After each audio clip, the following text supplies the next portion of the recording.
नमस्कार, आदाब, सत श्री अकाल। आपका स्वागत है today crime file with Tahir Khan के इस बेहद ही खास प्रोग्राम में। आज एक बार फिर हम गुनाह और गुनहगार को बेनकाब करने की कोशिश करेंगे।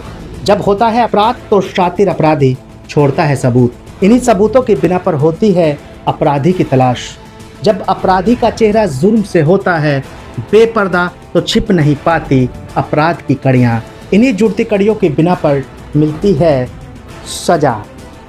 ये क्राइम रिपोर्ट देखिए।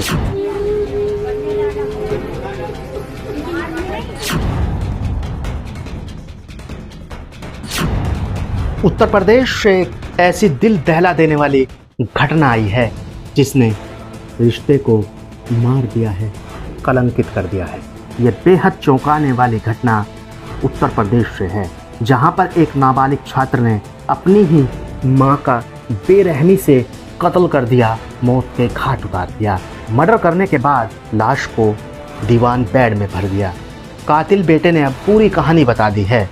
आखिर ये किस बात से इतना वो नाराज था जो उसे अपनी मां की हत्या करनी पड़ी। उत्तर प्रदेश के कानपुर जिले से एक दिल दहला देने वाली खबर सामने आई है।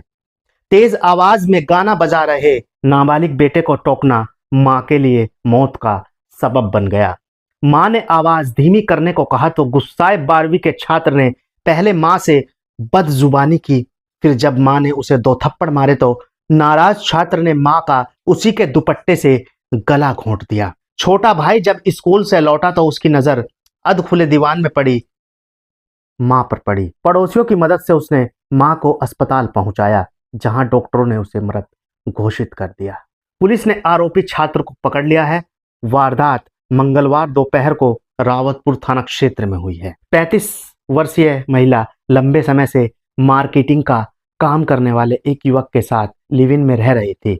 उसके पति की करीब 17 साल पहले मौत हो चुकी थी। महिला के 17 और 15 साल के 2 बेटे हैं।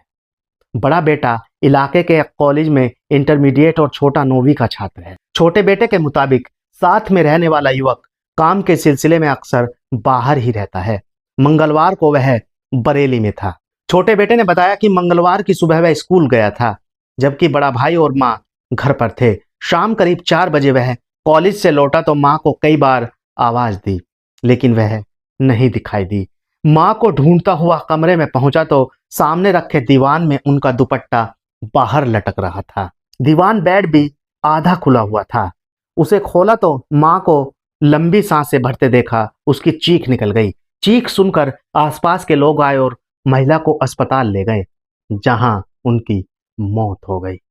मेरे पास फोन गया, मैं आई तो देखी यहाँ बेड के अंदर डेड बॉडी पड़ी, पूरी नीली पड़ी है, नाक से ब्लड निकला है और जबान बाहर आ गई है।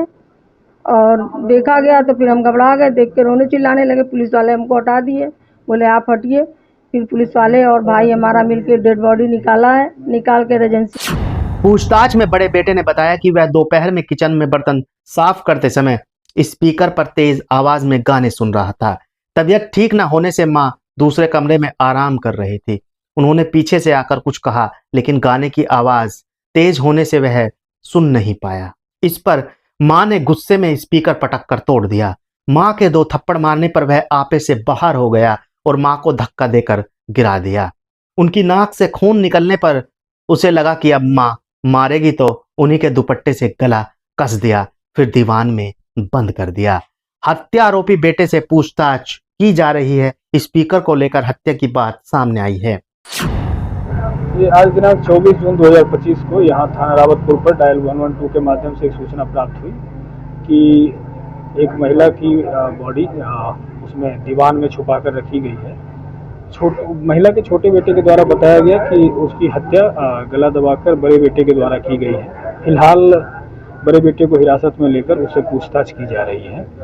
महिला को यहाँ उसकी सांसें चल रही थी, उसको रीजेंसी अस्पताल भेजा गया, जहाँ डॉक्टरों ने इलाज के दौरान उसको मृत घोषित किया है। अग्रिम विधिक कार्रवाई प्रचलित है। सर, आरोप है उनके परिवार का कि इनके हस्बैंड के साथ शादी नहीं हुई थी, जिसके साथ रह रही थी, 16 साल से लिव-इन में रह रही थी और अक्सर वो मार्केट करते थे। अभी जो भी बिंदु सामने आएंगे उन पर जांच की जाएगी। उत्तर प्रदेश के कानपुर से बेहद चौंकाने वाली क्राइम रिपोर्ट। तो आप ये क्राइम रिपोर्ट्स देख रहे थे। फिलहाल के लिए इस क्राइम रिपोर्ट्स में बस इतना ही। आप वीडियो को लाइक, कमेंट, शेयर और चैनल को सब्सक्राइब ज़रूर कर दीजिएगा। जुर्म कभी भी किसी भी रूप में आपके दरवाजे पर दे सकता है दस्तक। गुनहगार कभी भी बना सकते हैं आपको अपने खूनी खेल का शिकार। इसलिए अब बेखबर होकर जीना छोड़ दीजिए। रहिए हर पल बाखबर। मुजरिमों की शातिर निगाहों से खुद को रखने के लिए महफूज। देखते रहिए India crime file with Tahir Khan. सीख एक को लेकिन सबक हम सबको। नमस्कार, जय हिंद।